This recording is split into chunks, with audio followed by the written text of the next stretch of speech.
hal yang Tuhan ingin kita waspada terdapat dalam Ulangan 28 ayat 62 para kekasih.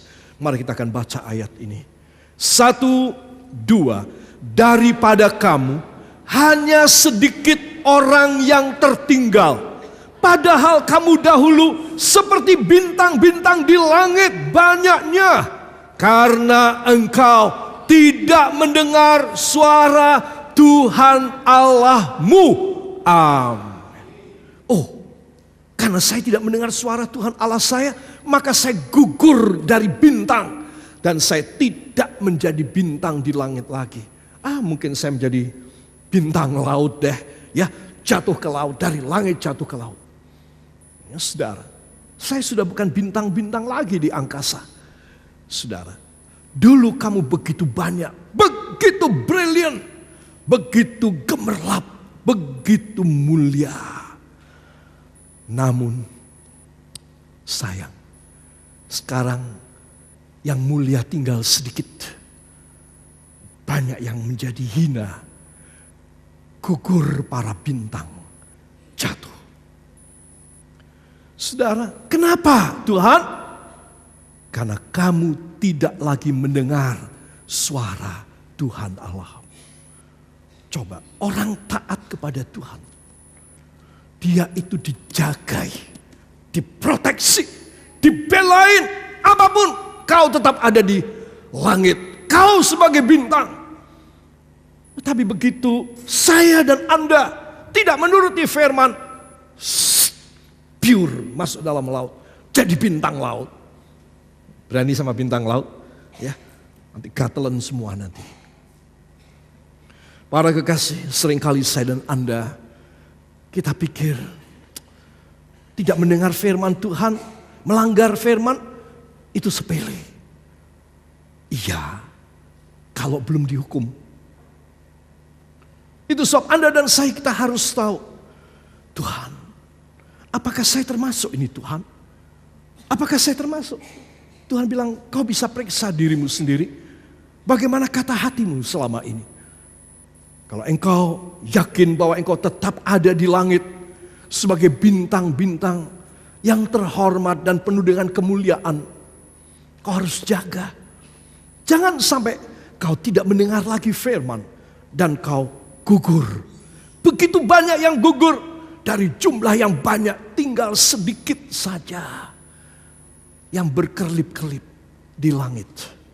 Saudara, sebab itu anak-anak Tuhan, tahun ini harus memberi kepada kita satu sangu, satu bekal, saudara, supaya Anda dan saya mempunyai satu position yang tinggi.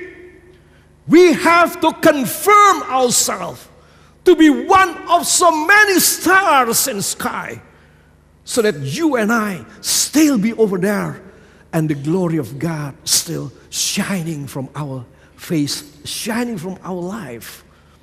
Jangan ada seorang pun yang jatuh dan gugur daripada semuanya. Bekal yang kita miliki adalah ketaatan kita kepada firman. Katakan, bekal saya dan kesaktian saya hanyalah ketaatan saya kepada firman Tuhan. Yakin, seberapa rendah kita mulai, bahkan bukan dari titik nol, dari titik minus, di bawah nol, sekalipun ekstrimnya saya bilang, di bawah nol, benar. Tuhan, saya banyak defisit, saya banyak minusnya, tapi saya mau memulai dengan Engkau. Katakan, saya mau memulai dengan firman Tuhan, dan saya berjanji menuruti firman. Saudara, ini hal penting sekali. Engkau tidak akan berjuang sendiri. Apa yang akan terjadi di masa depan saudara dan saya, hari tua kita tidak berjuang, kita tidak berlaga sendiri. Tuhan pembela kita. Ada apa-apa berseru. Kenapa seruanmu dijawab? Kenapa seruan Abia dijawab? Karena mereka menuruti firman. Mereka tetap bintang di langit. Dan mereka bukan bintang laut yang ada di samudra yang sudah gugur. Sebab itu para kekasih, marilah. Ada satu ayat yang menjadi perenungan kita. Terdapat dalam kitab Ulangan pasal yang ke-29 ayat yang ke-9. Ulangan 29 ayat yang ke-9 para kekasih. Wow. Ulangan 29 ayat yang ke-9, mari kita akan baca.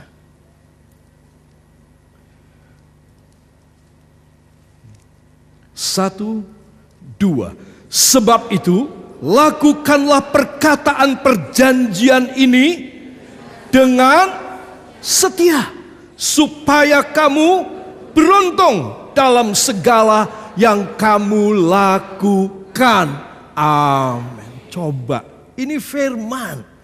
Kayak gini gampangnya dapat untung. Amin. Begini mudah.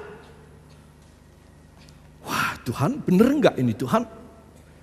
Siapa bilang aku bohong kepadamu, anakku? Tidak, aku tidak pernah bohong.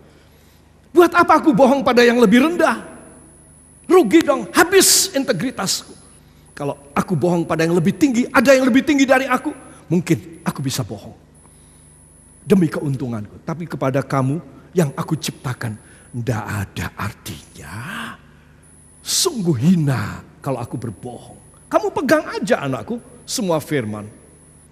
Ayat ini mengatakan, sebab itu lakukanlah perkataan perjanjian ini dengan setia, supaya kamu beruntung. Saudara masih ingat apa yang kita pelajari dalam Kejadian 50-20? Saya sering kali mengatakan hukum 50-20. Coba kita akan membuka Kejadian ya. Kejadian 50 ayat 20. Tuhan mengingatkan kita tentang satu perkara yang hebat. Kejadian 50 ayat 20. Semua katakan, Tuhan Yesuslah yang merekayasa hidup saya untuk menjadi beruntung dan mulia. Saudara, kalau saudara tahu Dia lebih dari bapak dan ibu kita, Dia lebih dari yang memperjuangkan kita, engkau enggak bakal meninggalkan Dia, tidak bakal. Satu ayat ini saya tambahkan supaya kita begitu yakin bahwa kalau kita dekat dengan Dia, tidak mungkin kita rugi, tidak mungkin kita celaka. Tidak mungkin segala tipu daya dan siasat orang jahat bisa mengalahkan engkau. Karena engkau dekat dengan Tuhan dan engkau ada di dalam perlindungannya. Sebab saudara harus yakin. Satu ayat lagi ini membuat kita makin mantap ya. Oke, kita akan baca Kejadian 50-20. 1, 2. Memang kamu telah mereka-rekakan yang jahat terhadap aku. Tetapi Allah telah mereka-rekakannya untuk kebaikan, dengan maksud melakukan seperti yang terjadi sekarang ini, yakni memelihara hidup suatu bangsa yang besar. Memelihara hidup satu bangsa yang besar, bangsa Mesir. Oh, bangsa Arya pada waktu itu. Dan penduduk negara-negara lain pada datang dan mereka sujud di muka Firaun, di muka Yusuf Perdana Menteri, minta belas kasih supaya mereka boleh beli gandum. Kalau enggak mereka bakal kematian, bakal kelaparan dan mati di negara dan di wilayah mereka. Orang dari luar negeri berbondong-bondong datang membeli gandum dari Yusuf. Siapakah Yusuf? Apakah dia seorang yang tidak pernah mengalami aniaya? Seorang pemuda yang sangat disanjung, seorang yang tidak mempunyai sesuatu duka cita dalam hidupnya. Wah, ini orang hoki sekali. Keturunan orang baik-baik. Kemudian diangkat menjadi Perdana Menteri. Saudara, Yusuf seorang ex-narapidana. Saudara, dia masuk dalam penjara, dihukum 6 tahun karena dia difitnah bahwa dia berselingkuh dengan istri dari majikannya. Saudara, sangat kebetulan sekali suaminya, majikannya adalah kepala intelijen. Jadi si suami tahu istriku yang tidak jujur. Dari kisah ini dia bisa menarik pelajaran. Itu sebab hamba yang bernama Yusuf yang difitnah ini oleh sang majikan laki-laki tidak dihukum di penjara para kriminal, tetapi dihukum di dalam penjara pejabat istana. Ada dua macam penjara. Kenapa? Karena suaminya seorang jenderal intelijen, dia bisa memikirkan ceritanya lucu sekali. Tidak mungkin Yusuf berbuat demikian. Walau dia istriku, aku tidak percaya. Saudara, lihat Tuhan selalu mempunyai orang untuk tidak membuat kita itu terhempas habis. Tuhan selalu mempunyai cara. Karena dia mempunyai mata yang lebih dari radar, sensor, ataupun segala sesuatu yang bisa mengerti. Dia melihat semuanya. Itu sebab Yusuf tidak dimasukkan pada penjara kriminal. Dia cuma diamankan di rumah tahanan dari pejabat istana Firaun 6 tahun. Tetapi kelupaan tidak dikeluarkan 7 tahun. Jadi 13 tahun. Saudara, katakan Yusuf umur 17, seorang yang cakep, seorang yang pemuda yang gagah, tinggi besar, cakep, masuk penjara, umur 17, 13 tahun di sana. Ketika umur 30, nggak pernah pacaran, SMS, BBM nggak pernah, WhatsApp, Viber, Line tidak pernah. Saudara, seorang yang kuper sekali. Ya maklum pada waktu itu belum ada handphone ya. Nah belum ada internet. Jadi dia pemuda 30 tahun, saudara pikirkan. Ketika dia dikeluarkan dari rumah tahanan, banyak kudis dan panu sekujur tubuhnya. Sampai dia harus dimandikan dan dia harus digosok dengan sikat. Dibedai, di make up untuk ketemu dengan Firaun. Tuhan selalu melindungi, menjaga orang-orangnya yang benar. Kalau dijatuhkan tidak tergeletak. Ingat baik-baik. Karena dia mempunyai mata yang tidak bisa salah. Dia mempunyai kebenaran yang hakiki. Kebenaran yang sangat peka dan sensitif. Saudara, itu sebab ketika dia punya saudara kakak-kakak, ayah meninggal, kakak-kakaknya yang merasa salah sudah jual si adik ya, kepada pedagang Ismaili 20 keping perak. Maka ketika ayahnya meninggal, datanglah beberapa orang tua utusan dari kakak-kakaknya dan datang kepada Perdana Menteri yang adalah adiknya sendiri, yaitu Yusuf. Dengan nama Mesirnya Safnat Paaneah namanya. Dan kemudian orang-orang tua ini sujud di depan Perdana Menteri Yusuf dan berkata, Tuanku Yusuf, ketika ayahandamu masih hidup, memberi pesan kepada kami, supaya kalau dia meninggal, supaya kami datang kepadamu memintakan ampun bagi kakak-kakakmu yang telah menjual engkau tempo hari, yang telah menista engkau, membuang engkau ke dalam sumur yang tidak berair, dan menjual engkau pada pedagang Ismaili begitu murah. Tolong, demi ayahmu yang sudah almarhum, jangan kau membalas dendam pada kakakmu.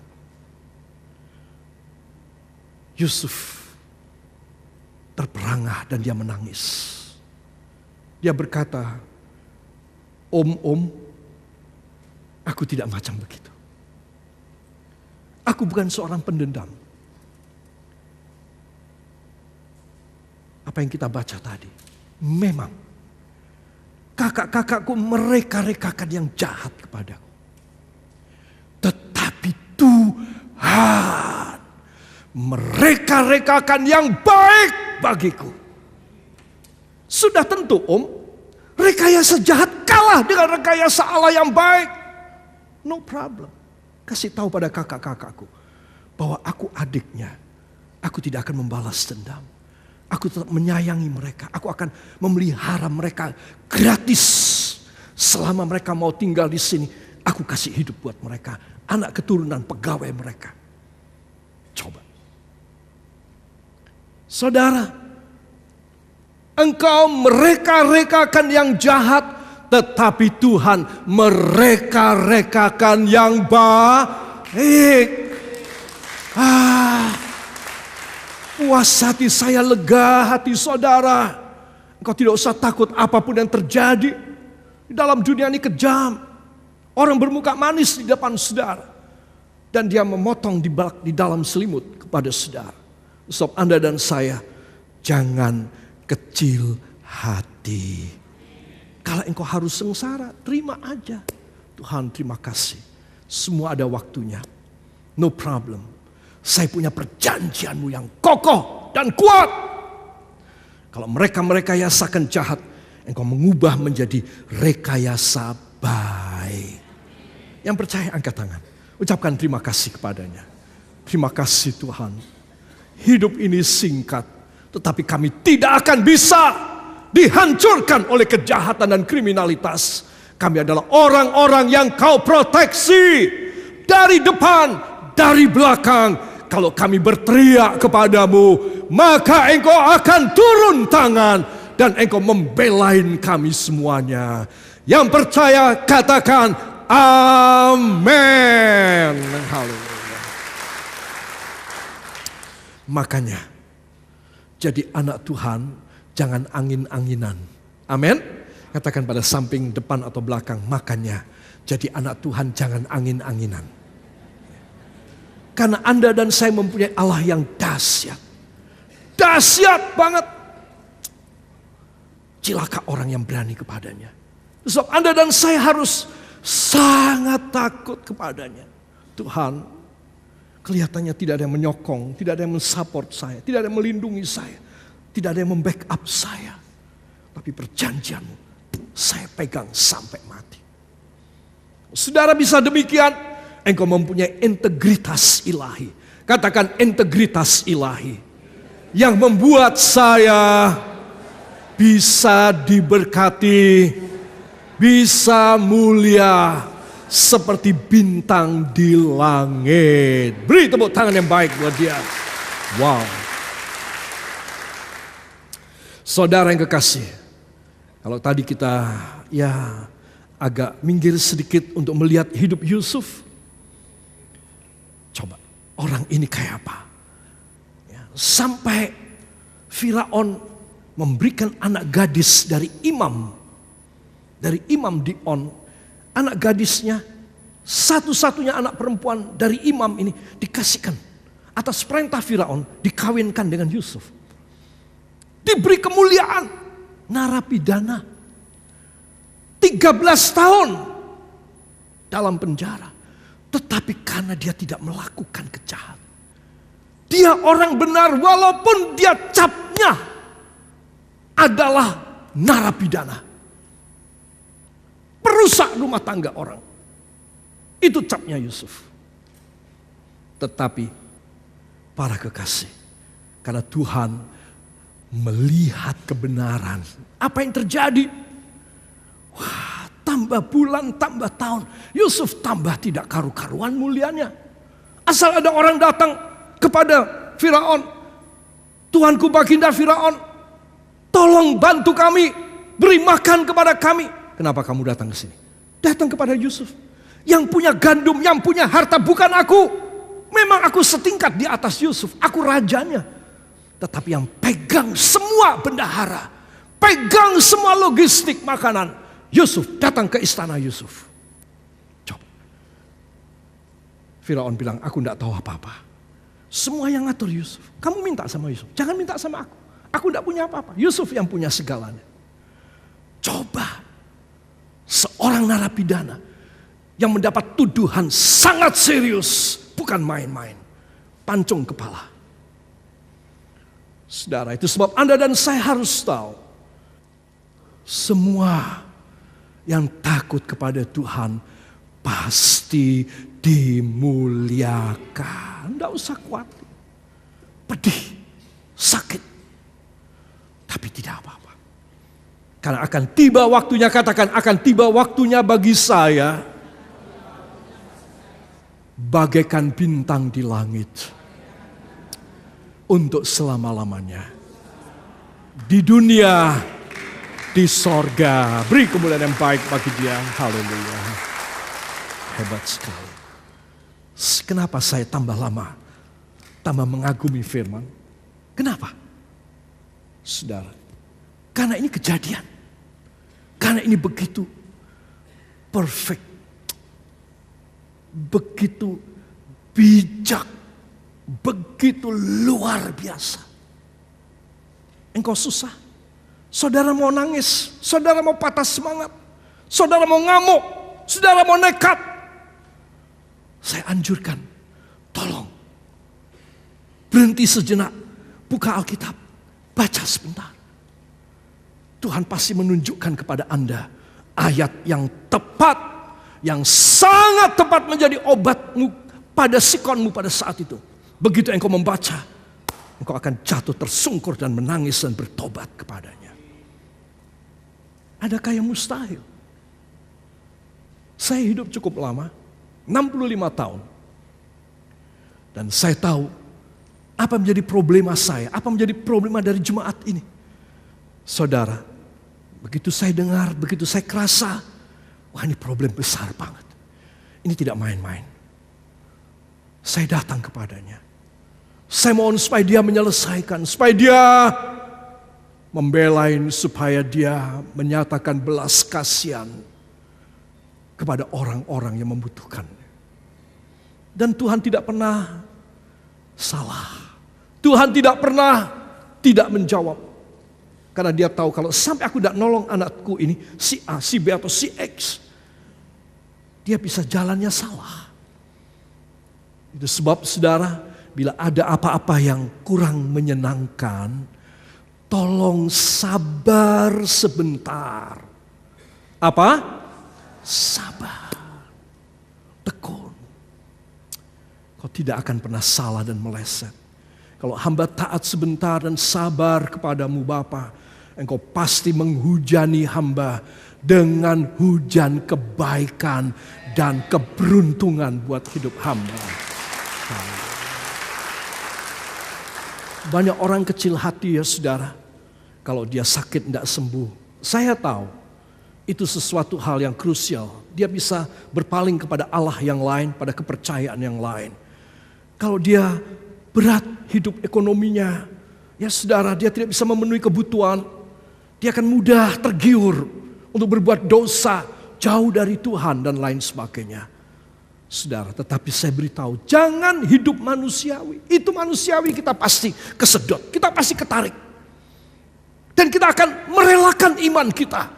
Kita akan meninggalkan Tuhan, pelayanan kita, kesetiaan kita. Kita punya soliditas kepadanya.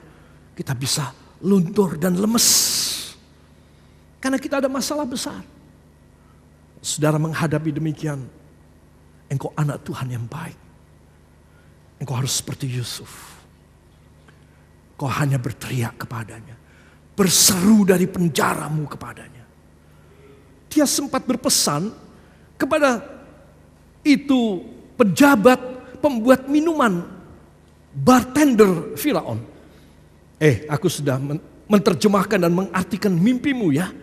Kawan, bro. Mas bro, sekarang kalau kamu nanti sudah 3 hari dari sekarang, kamu betul-betul menjabat kembali, ditarik oleh Firaun menjadi apa? Bartender. Mas bro, kowe ojo lali ambil aku loh ya. Kamu ceritakan kepada Firaun bahwa aku ini nggak salah. Aku ini cuma difitnah. Dan aku ini 13 tahun di dalam tahanan ini. Beruntung aku tidak masuk dalam sel yang sana itu. Aku cuma ditahan di sini. Tapi tolonglah, aku 13 tahun, aku tidak bebas. Memang aku dipercaya oleh kepala penjara untuk mengatur makanan, mengatur kebersihan, mengatur keuangan penjara.